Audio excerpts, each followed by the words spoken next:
Good morning, सुप्रभात, केम छो। उम्मीद है आप सब लोग बेहतर होंगे। मैं आज बात करूंगा रिलेशनशिप के ऊपर। हम में से कई सारे लोग जो है वो रिलेशनशिप को लेकर कई बार परेशान रहते हैं। समझ में नहीं आता हमको कि क्या करें इसका, हम के कैसे आगे प्रोग्रेस करें, क्या ब्रेकअप कर दें या क्या इसको ऐसे ही कैरी ऑन करें। तो याद रखिए, रिलेशनशिप के हमेशा दो पहलू होते हैं। एक होता है क्रिएटिव पहलू, दूसरा होता है डिस्ट्रक्टिव पहलू के।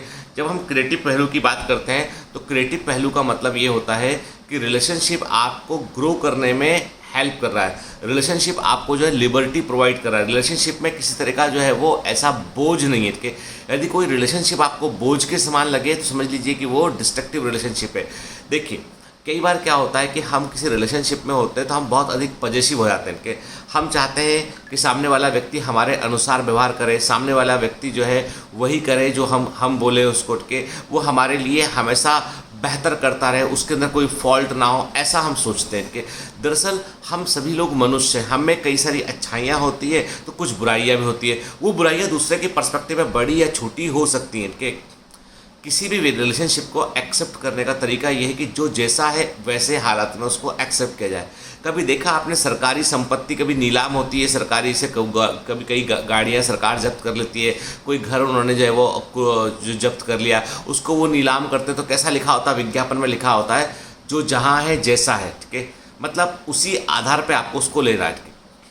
रिलेशनशिप के इस मामले में भी इस बात का ध्यान रखना चाहिए हमको कि हमें किसी व्यक्ति को बदलने की कोशिश नहीं करना चाहिए, क्योंकि जब आप बदलने का प्रयास करते हैं तो सामने वाला व्यक्ति असहज महसूस करता है और उसकी जो असहजता है वो रिलेशनशिप से व्यक्ति को दूर लेके ले जाती है और वो संबंधों को कमज़ोर करती है। वो हमें व्यक्ति को जिसकी जब हमने किसी व्यक्ति को अपने रिलेशनशिप के लिए एक्सेप्ट किया, अपने साथ लेके आए, तो उसमें जाहिर सी बात है वो एक पैकेज के समान है। उसमें कुछ अच्छी बातें कुछ बुरी बातें होंगी और चूंकि आपने चूज़ किया है तो आपको पता है कि वो व्यक्ति एज इन पर्सन वो व्यक्ति किस प्रकार का वो व्यक्ति था है।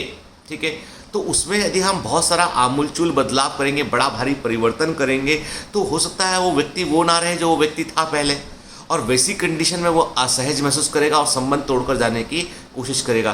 क्योंकि मैं देखता हूँ कि कई सारे रिलेशनशिप जो है इसलिए ब्रेकअप होता है, उसमें इसलिए टूट जाते हैं क्योंकि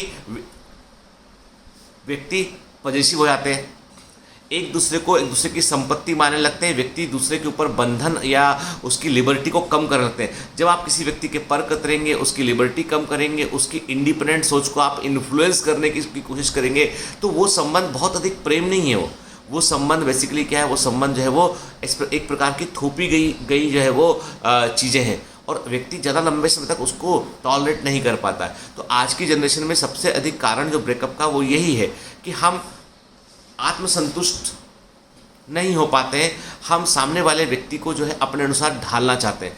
आप ढालना बंद कर दीजिए और ढलना बंद कर दीजिए, जो जैसा है वैसा है उसी हालत में रहेंगे आप। सबसे पहले आपका संबंध रिलेशनशिप स्ट्रांग होगा। सबसे बड़ी बात है कि सबसे पहले व्यक्ति के साथ में एक फ्रेंडशिप यानी सबसे लंबा चलने वाला संबंध जो है वो है दोस्ती है, फ्रेंडशिप है, जहाँ पर सबसे कम स्वार्थ इन्वॉल्व होते हैं। अच्छे फ्रेंड बनिए, उसके बाद फिर रिलेशनशिप के बारे में बात करते हैं। ठीक है, दूसरी बात है किसी संबंध से यदि आप असहज महसूस कर रहे हैं, जहाँ पर आपकी प्रोग्रेस में, आपकी प्रोफेशन में असर पड़ रहा हो, आपकी पढ़ाई लिखाई में असर पड़ रहा हो, तो मानकर चलिए वो डिस्ट्रक्टिव रिलेशनशिप है, आगे भी वो आपको जो है डिस्ट्रक्ट ही करेगा, क्रिएट नहीं करेगा।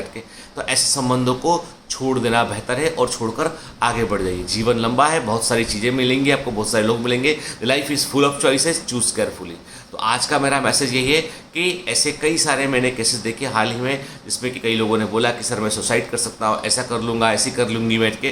तो देखो बेटा, सिंपल सी बात है कि आपका जीवन जो है वो अमूल्य है और किसी दूसरे के लिए उस जीवन को हम दांव पर नहीं लगा सकते।